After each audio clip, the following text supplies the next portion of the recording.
What's up, you guys? Welcome back to the Therapist Lounge.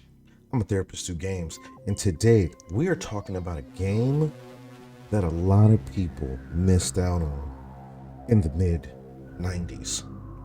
We're talking about Syndicate Wars. But before we get into that, if you guys can do me a huge favor and hit that like and subscribe button, because my philosophy is if you enjoy the vibe, then why not like and subscribe?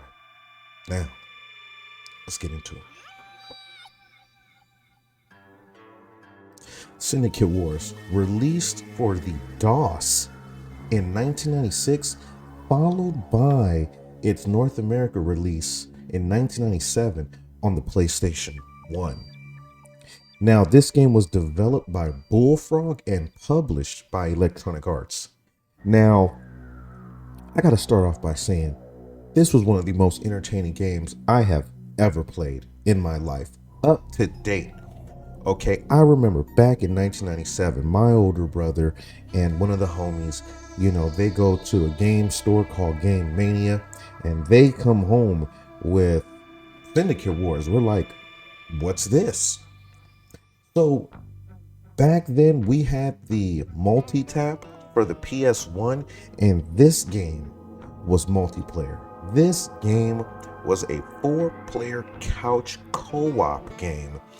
And boy, did it keep me and my friends entertained for hours.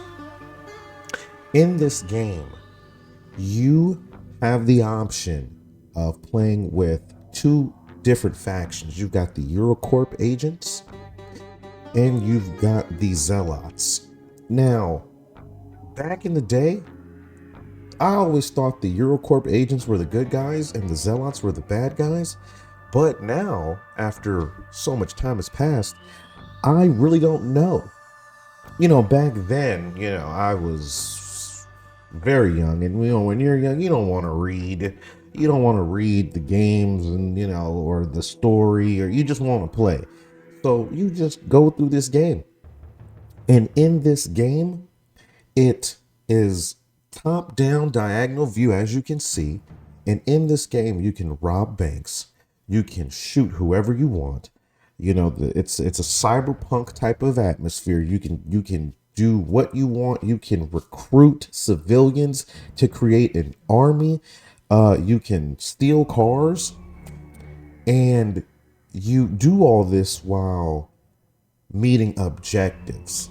And now, like I said, the most entertaining part about this game is playing with friends. Now, when you're playing by yourself, it becomes like you're seeing right now, it's like a point and click type of situation. But when you are playing with friends on the PlayStation, you're using the PlayStation controller. There's no point and click there. You are controlling your player. You guys are running around. You can decide who is going to be the team captain. Let's say I'm third player and I know what I'm doing. They can switch over and give me control of the camera, and everybody just kind of follows my lead. You can do self-destruct sacrifices. Like, let's say there's a situation where you gotta go and you gotta take over this building and there's just way too many people in there, too much firepower. You can have somebody run in there, self-destruct, bring the building down and everybody in it, and help your team win, complete the mission. This game, I'm telling y'all, is so underrated, so underappreciated, and I feel like so many people really missed out on this gem. They had a successor just called, it was like a first person, I think it was released in 2012. It was just called Syndicate, and it just is not the same. And now there's a spiritual successor called Satellite Rain. I haven't had a chance to play that, but I am going to figure out a way to get that game, because if it's anything like Syndicate Wars, it's going to be a good time. And again, like I said, you can steal cars. There's a wide range of weapons. You can upgrade your cyborg, your cryo, what is it called? Like your exoskeleton. so you can upgrade your torso, which allows you to self-destruct. You upgrade your legs, your arms, and this gives you different type of attributes. And again, as you go on, you get access, you get money, you get more and more access to different weapons and things like that. But this game, like I said, is amazing. The story is crazy, and there's so many missions to do. And you're either, like I said, you can decide to be the Eurocorp agents or the Church of the Epoch. I think that's how it's pronounced, but they're the zealots. And these guys, these punks with the purple hair, they're considered to be the unguided. So every time you run into them, they always want the smoke. Now, when it comes to taking vehicles, everyone can jump into one car, like you're seeing right here. Everybody jumps into one car. Or let's say you go to a parking lot, there's 4 cars, everybody can take their own car. But the kicker here is the only way you can drive is with point and click. So once you get in the car,